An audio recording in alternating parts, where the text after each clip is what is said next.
अखिलेश यादव का आसान हुआ रास्ता, फिर मिलेगा इन दिग्गजों का साथ। बीजेपी के लिए आ गया नया चैलेंज, अखिलेश के सर पर इन दिग्गजों ने रखा हाथ। लोकसभा चुनाव, निकाय चुनाव में अखिलेश बनेंगे भाजपा के लिए बड़ी मुसीबत।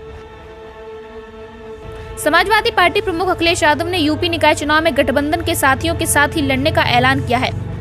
सपा प्रमुख ने अपने बयान में कहा कि नगर निकाय चुनाव में समाजवादी पार्टी अपने गठबंधन के सहयोगियों के साथ बातचीत कर चुनाव लड़ेगी।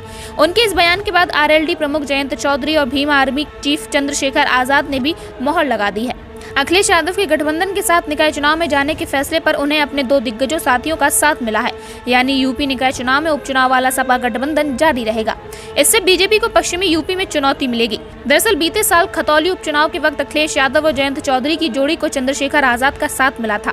सपा गठबंधन की इसी टिकड़ी का सफल प्रयोग भी देखने को मिला था।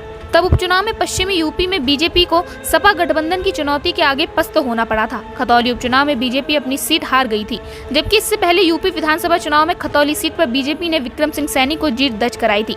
लेकिन उपचुनाव में सपा और आरएलडी के गठबंधन को चंद्रशेखर आजाद का साथ मिला और बाजी पलट गई। इस सीट पर बीजेपी प्रत्याशी को 22,143 वोटों के अंतर से हार का सामना करना पड़ा।